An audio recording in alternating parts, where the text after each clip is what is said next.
आज डिस्कस करेंगे हम कॉम्बिनेशन ऑफ स्प्रिंग्स। सो पहले हम स्प्रिंग्स को सीरीज में लेते हैं।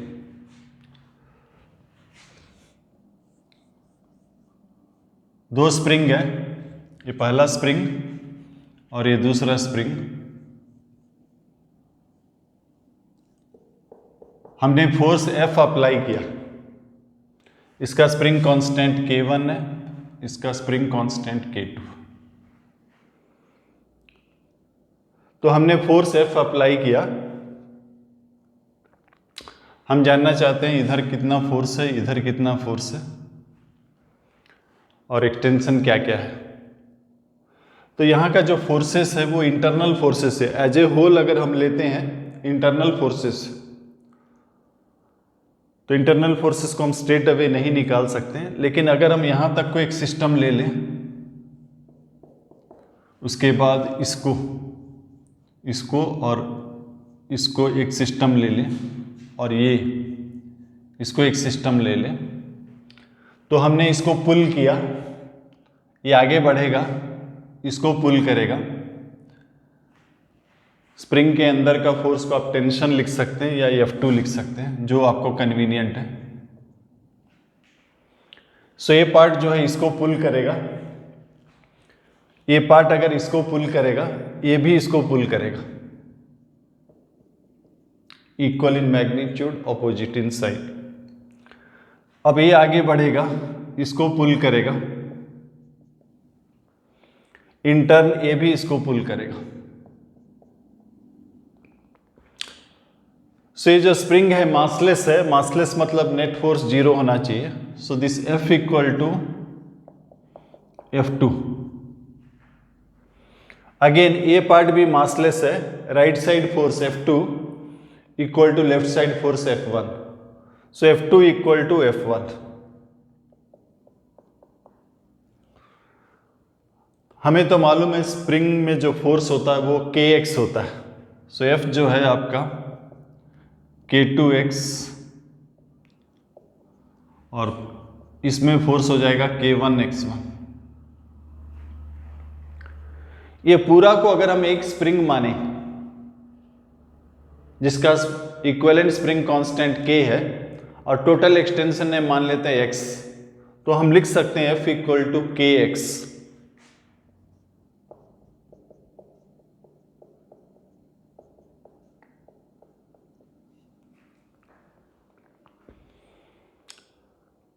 सो हॉरिजॉन्टल अगर स्प्रिंग सीरीज में है तो हर जगह फोर्स, हर पॉइंट में force same as the applied force.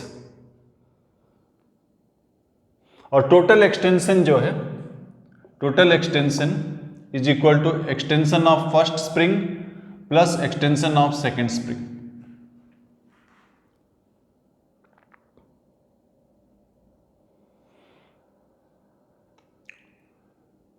तो ये रिलेशन लेते हैं, टोटल अप्लाइड फोर्स हमारा F था यानी कि Kx, that is same as K1x1 और K2x2।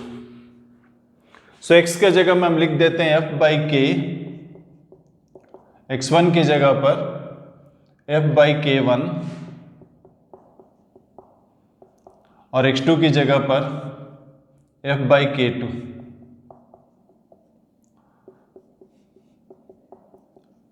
सो इक्विवेलेंट स्प्रिंग कांस्टेंट, अगर दो स्प्रिंग सीरीज में है तो इक्विवेलेंट स्प्रिंग कांस्टेंट इस इक्वेशन से हम निकाल सकते हैं। अगर दो से ज़्यादा है तो एक्सटेंड हो जाएगा, 1 by K1 plus 1 by K2 plus 1 by K3। सो दो चीज रहा। पहला बात, अगर सीरीज में है सभी पॉइंट पे फोर्स सेम होगा, सभी पॉइंट पर force same as the applied force. दूसरा point, total extension equal to extension of first plus second and if more are there that are to be added. क्या energy same रहेगा? Energy पहला में कितना energy है, दूसरा में कितना एनर्जी है? एनर्जी होता है half K1x1 square by half K2x2 square. So half cut गया, K1x1 इक्वल टू K2x2, ये भी कट जाएगा, K1x1 K2x2 कट जाएगा, न्यूमरेटर में x1 रह जाएगा, डिनोमिनेटर में x2। सो यहां से x1 बाई x2 जो है K2 बाई K1।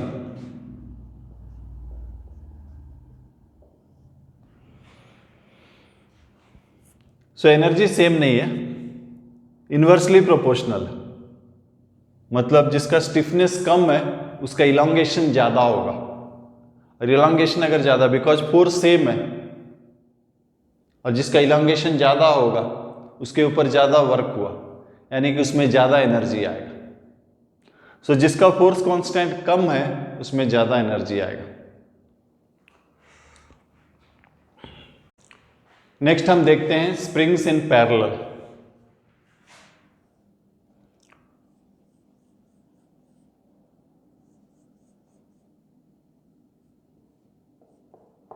दो स्प्रिंग्स है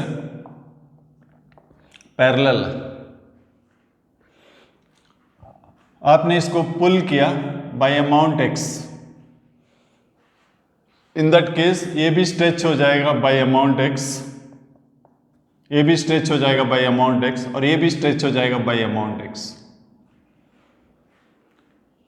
सो यहां पर जो भी एक्सटेंशन है that is the extension of each, और जब आप पुल करेंगे तो जो रिस्टोरिंग फोर्सेस है ये भी वापस पुल करेगा, ये भी वापस पुल करेगा। सो इस पॉइंट का अगर इक्विलिब्रियम देखते हैं तो force to the right equal to force to the left. So F जो है F1 प्लस F2, इसको मिलाकर अगर हम एक स्प्रिंग मानते हैं जिसका स्प्रिंग कांस्टेंट K है और एक्सटेंशन X है, तो हम लिख सकते हैं F equal to KX। So F1 हो जाएगा आपका K1X, F2 हो जाएगा K2X, so K equal to K1 plus K2। So parallel में इक्विवेलेंट स्प्रिंग कांस्टेंट जो है सिंपल लीनियर एडिशन है K1 प्लस K2, और energy so half K1 x1 square, x same है, x सेम है तो कट गया। सो इस बार एनर्जी डायरेक्टली प्रोपोर्शनल है, पिछली बार सीरीज में था इन्वर्सली था, जिसका स्टिफनेस कम था उसमें ज्यादा एनर्जी था, इसमें ऐसा नहीं है, जिसका स्टिफनेस ज्यादा है उसका ज्यादा एनर्जी है। सो ये है सीरीज और पैरेलल। कुछ क्वेश्चंस डिस्कस करते हैं।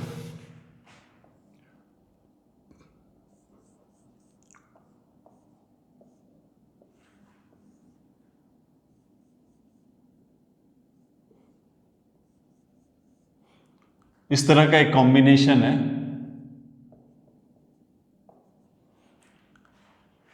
ए रिजिड सपोर्ट्स है, ए ब्लॉक है, मास m, स्मूथ सरफेस है, और स्प्रिंग्स जो है अनस्ट्रेचड पोजीशन है। हमने इसको पुश कर दिया बाय अमाउंट x, सो इसको पुश कर दिया बाय अमाउंट x और इसको छोड़ दिया। तो क्वेश्चन ये है, जब ये अपना एक्सट्रीम पोजीशन से x/3 ट्रेवल करता है, अपना एक्सट्रीम पोजीशन से x/3 ट्रेवल करता है, तो इस ब्लॉक का स्पीड क्या है? सो ये एक डिस्प्लेसमेंट है। जब भी आप ओवर ए डिस्प्लेसमेंट डिस्कस करते हैं आपको क्या करना है? Conservation of energy. तो शुरू में जब हमने x इस ब्लॉक को पुश किया, ये स्प्रिंग का एक्सटेंशन हो जाएगा x, इस स्प्रिंग का एक्सटेंशन हो जाएगा x, और इन दोनों का कॉम्प्रेशन हो जाएगा x। सो इसका एक्सटेंशन हो जाएगा x, इन दोनों का कॉम्प्रेशन हो जाएगा x। सो इनिशियल एनर्जी सिर्फ पोटेंशियल है, काइनेटिक 0 है, और फाइनली दोनों है, पोटेंशियल और काइनेटिक। इसको हमने एक्सट्रीम पोजीशन तक लिया और छोड़ दिया। सो इनिशियल एनर्जी जब हमने इसको x लिया, इसका एक्सटेंशन है x और इन दोनों का कॉम्प्रेशन है, चाहे एक्सटेंशन हो या कॉम्प्रेशन हो, इन आइदर केस एनर्जी का फॉर्मूला सेम है, half k x square. So initial energy आपका half k1 x square plus half k2 x square, दोनों k2 लिख दिया, k3 लिख देता हूं, हाफ k3 एक्स स्क्वायर, ये इनिशियल एनर्जी। एंड फाइनली यहां से x/3 आ गया, लेकिन एनर्जी के लिए हम अनस्ट्रेच्ड पोजीशन से मेजर करते हैं। सो यहां से अगर x/3 आ गया तो ये हो जाएगा 2x/3। So final potential energy हो जाएगा आपका half k1 plus k2 plus k3 2x/3 whole square, ये आपका पोटेंशियल एनर्जी है, और काइनेटिक एनर्जी हाफ mv²। सो ये हमारा इक्वेशन है। यहां पर तीनों पैरेलल है, क्योंकि अगर आप इसको डिस्प्लेस करते हैं अमाउंट x, इसका एक्सटेंशन हो जाता है x, इन दोनों का कंप्रेशन हो जाता है x। सो इन पैरेलल में सबका जो है चेंज इन लेंथ सेम रहता है। नेक्स्ट क्वेश्चन है,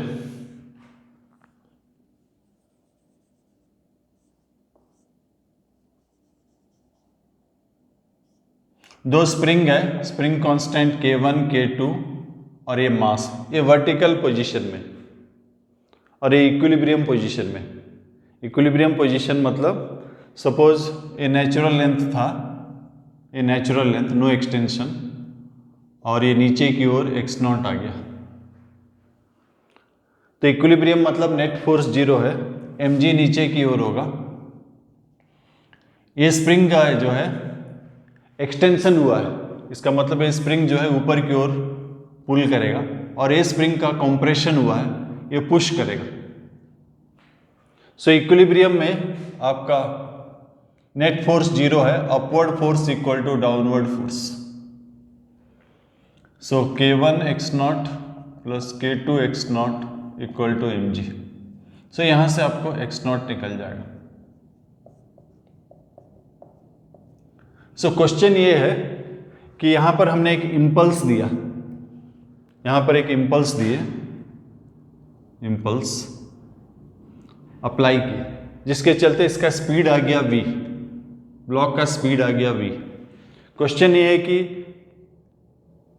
कितना डिस्टेंस से फर्दर मूव करेगा before coming to rest momentarily. So again एक डिस्प्लेसमेंट डिस्कस कर रहे हैं हम, कंजर्वेशन ऑफ एनर्जी यूज करते हैं। सो शुरू में एनर्जी था, शुरू में पोटेंशियल एनर्जी था हाफ k1 प्लस k2, ये एनर्जी था, ये इनिशियल एनर्जी पोटेंशियल एनर्जी था।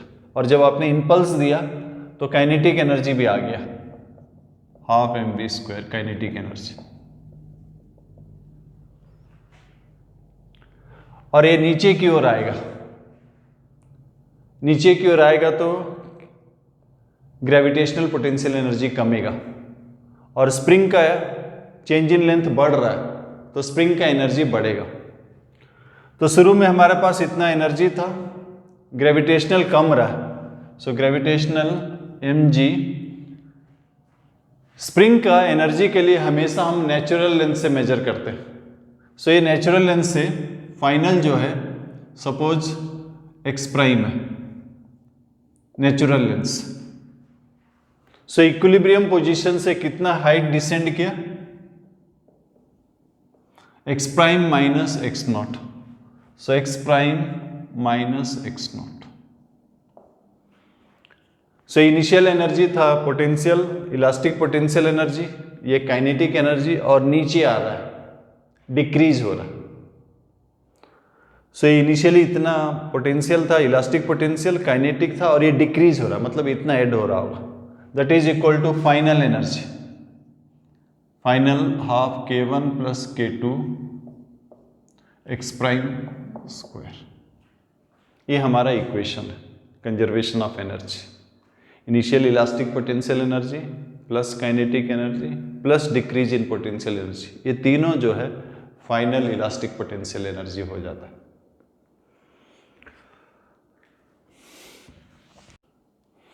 नेक्स्ट क्वेश्चन है,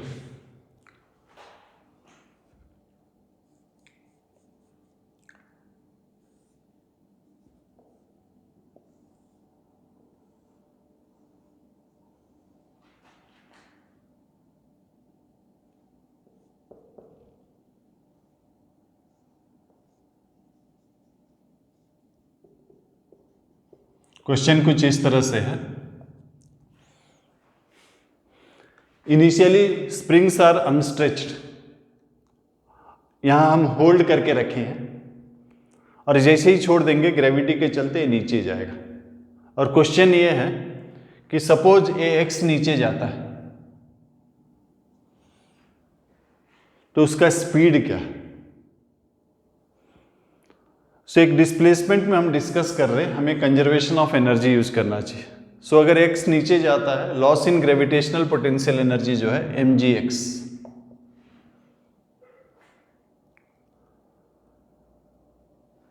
ये स्प्रिंग जो है कॉम्प्रेस हो जाएगा amount x। So this is loss in potential energy equal to gain in elastic potential energy. So ये ब्लॉक अगर x जाता है तो ये पुली भी x नीचे आ जाएगा,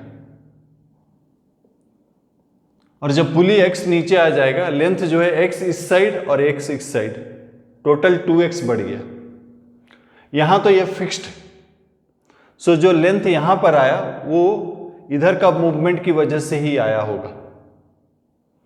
इस जगह पर स्ट्रिंग फिक्स्ड, सो जो लेंथ यहां पर अपीयर हो रहा है वो इधर से मूव करके आया होगा, यानी कि ये स्प्रिंग का एक्सटेंशन हो जाएगा 2x। सो उसका एनर्जी हो जाएगा half k2 into 2x square. So loss in gravitational potential energy equal to gain in elastic potential energy plus gain in kinetic energy. ये हमारा इक्वेशन था।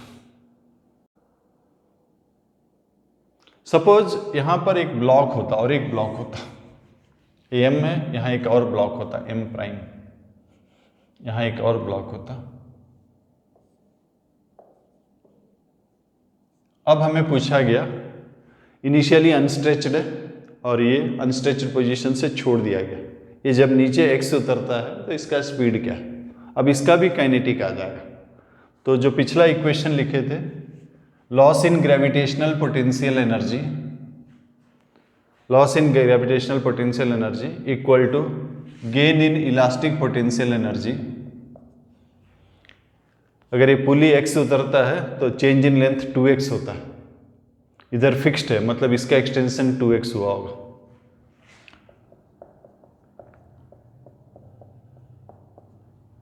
Plus gain in kinetic energy.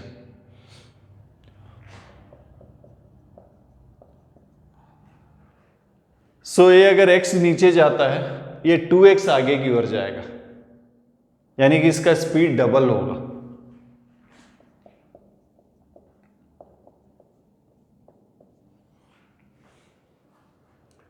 सो अगर हम ये equation को solve कर देते हैं तो v निकल जाता है। सो स्प्रिंग कांस्टेंट जो है k आता कहां से है, हमको मालूम है F इक्वल टू kx।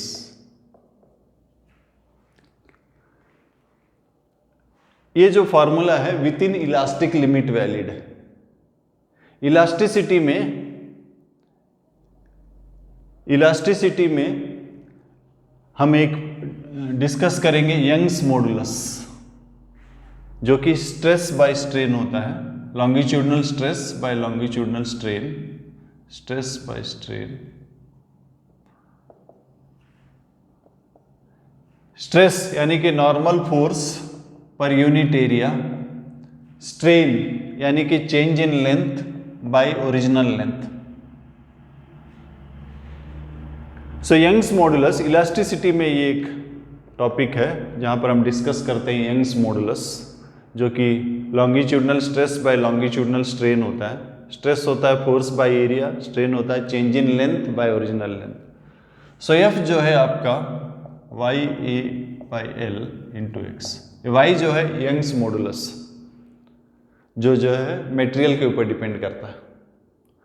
सो ये कांस्टेंट है, एरिया कांस्टेंट है, लेंथ कांस्टेंट है। सो ये तीनों कांस्टेंट है, हम इसको F इक्वल टू KX लिखते हैं। सो ये दोनों तो कांस्टेंट है। y जो है नेचर ऑफ मटेरियल के ऊपर डिपेंड करता है, a जो है क्रॉस सेक्शनल एरिया है। इसका मतलब k जो है inversely proportional to length.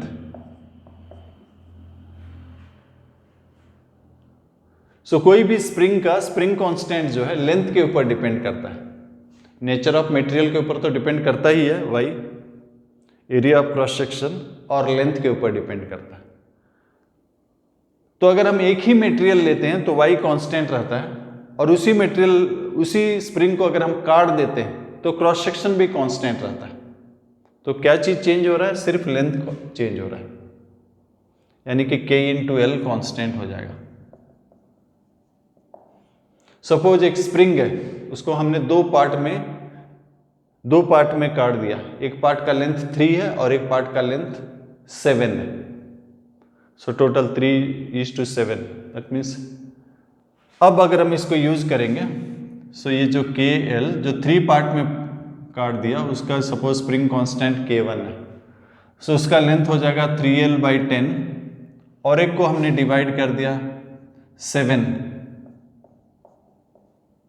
So spring constant जो है इसका हो जाएगा 10K/3 और दूसरा का हो जाएगा 10K/7। सो स्प्रिंग कांस्टेंट जो है 3 चीज के ऊपर डिपेंड करता है, nature of material, cross sectional area और लेंथ। अगर हम सेम स्प्रिंग को लेते हैं और उसको काटते हैं तो क्रॉस सेक्शन भी चेंज नहीं होता, नेचर ऑफ मटेरियल भी चेंज नहीं होता, तो सिर्फ लेंथ चेंज हो रहा है। और अगर लेंथ चेंज हो रहा है तो हम सीधा लिख सकते हैं K जो कि YA/L है, इनवर्सली प्रोपोर्शनल टू लेंथ। हम जितना छोटा लेंगे स्प्रिंग कांस्टेंट उतना ज्यादा होगा। सो बेसिकली स्प्रिंग्स जब भी सीरीज पैरेलल में होता है, मोस्टली आपका जो क्वेश्चन होता है कंजर्वेशन ऑफ एनर्जी के ऊपर होता है। कभी कभी डिसिपेटिव फोर्सेस भी हो सकता है। ऐसा एक स्प्रिंग है, सपोज ये नेचुरल लेंथ है, यहाँ आपने एक ब्लॉक डाला, इसको आपने पुल कर दिया, ये नेचुरल लेंथ है, यहाँ से आपने पुल कर दिया से बाय अमाउंट x0 और छोड़ दिया। अगर स्मूथ है तो ये ऑसिलेट करते रहेगा सेम एम्पलीट्यूड में, लेकिन सपोज फ्रिक्शन कोफिशिएंट है म्यू, तो नेचुरली एनर्जी लॉस होते जाएगा और एम्पलीट्यूड कम होते जाएगा। और हमें पूछा गया n ऑसिलेशन के बाद एम्पलीट्यूड क्या होगा। सो पहले ये x0 है, इसको यहां से छोड़े, सेम डिस्टेंस नहीं जाएगा, कम जाएगा, क्योंकि कुछ एनर्जी लॉस हो जाएगा। सो सभी मेजरमेंट हम अनस्ट्रेच्ड पोजीशन से करते हैं। तो शुरू में हमारे पास एनर्जी था, स्प्रिंग का एनर्जी था 12kx0 और बाद में एनर्जी है 12kx1²। सो ये loss in elastic potential energy is equal to work done against friction. So friction के लिए टोटल डिस्टेंस लेंगे यहां से यहां तक,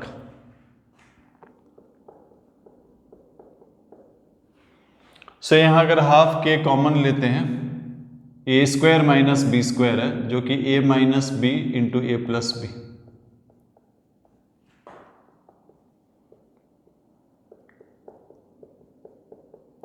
सो ये कट जाएगा और हमारा निकल जाएगा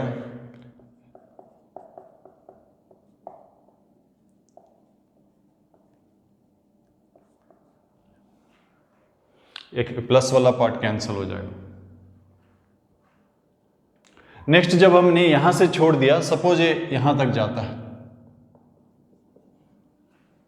फिर से हम यूज करेंगे कंजर्वेशन ऑफ एनर्जी।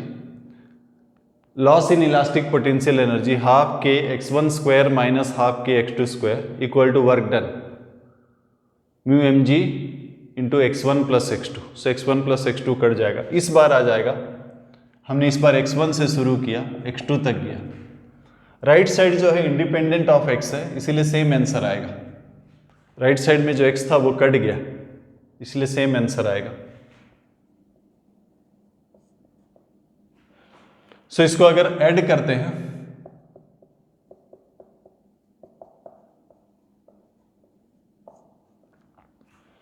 सो हमने x0 से रिलीज किया, वापस ये x2 तक आया। सो चेंज इन एम्पलीट्यूड जो है ये x0 माइनस x2, ये चेंज इन एम्पलीट्यूड है। एक ऑसिलेशन के बाद इतना चेंज होता है। अगर क्वेश्चन दिया गया है कि n ऑसिलेशन के बाद कितना होगा, तो एक ऑसिलेशन के बाद इतना है, n ऑसिलेशन के बाद इनटू n हो जाएगा। सो डिसिपेटिव फोर्सेस अगर प्रेजेंट भी है तो कोई प्रॉब्लम नहीं है, आपको मोटी तौर पर कंजर्वेशन ऑफ एनर्जी अप्लाई करना है।